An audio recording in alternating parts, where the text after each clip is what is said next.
A new age of electricity generation is dawning in the South Pacific. The Kingdom of Tonga and the New Zealand territory of Tokelau are going solar, reducing not only their carbon footprints but also their multi-million-dollar diesel bills.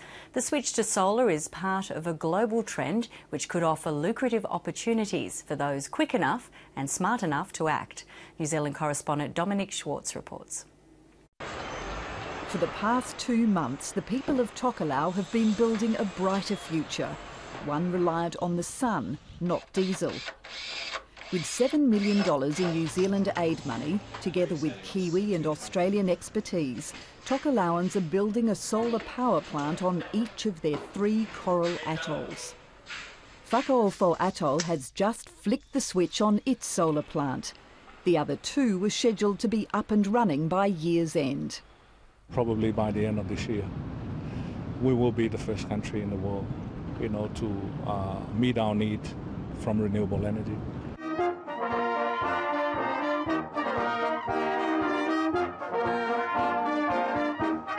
Tonga too is turning to the sun. Last month in Nuku'alofa, King George Tupou VI unveiled the kingdom's first solar farm. The 1 megawatt facility is called Ma'ama Mai, meaning let there be light. This is the first one of its size to be opened anywhere in the Pacific. It's taken a bit of tenacity for us to get there, but I think it's a demonstration to others that it can be done. It's a leadership statement from the government of Tonga, and I commend them for it. Nearly 6,000 solar panels will generate 4% of electricity used on the main island of Tongatapu.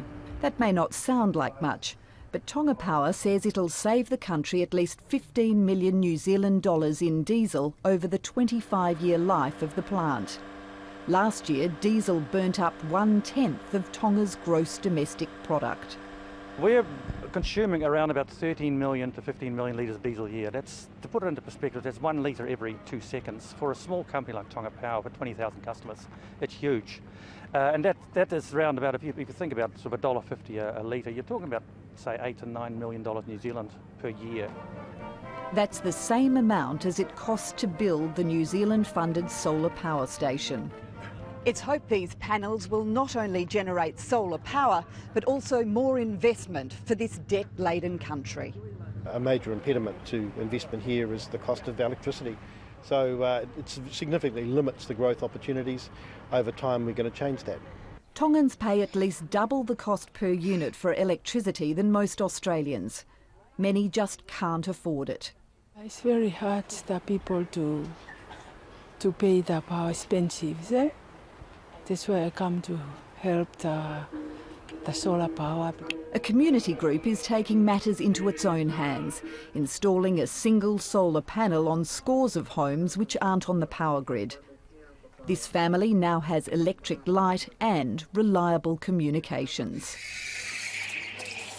Tonga Power says solar energy will immediately shave 6% off its customers' bills, and much more by 2018, when Tonga hopes to provide half of its power through sun, wind and biomass. This is going to be a huge industry in the future.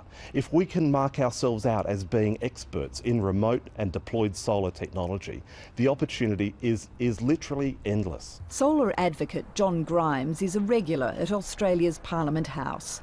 He's keen to see government and business seize the opportunities presented by a global industry already worth $100 billion a year. We should be thinking about the technology to come, investing in it and making sure that we play a disproportionate role globally in that industry. China is the solar industry's manufacturing superpower. Companies such as Suntech have built billion-dollar businesses using technology and training provided by Australia. We can make a meaningful contribution to combat climate change. Suntech's chief executive studied at the University of New South Wales under one of the men credited with inventing photovoltaic technology.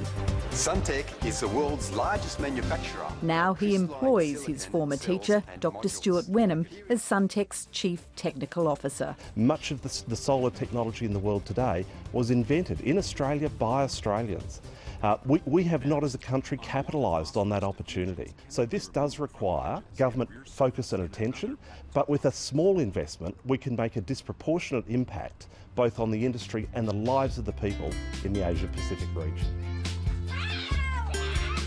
Tokelauans are already showing the way, embracing solar energy in the hope it will help keep their economy and their low-lying islands above water.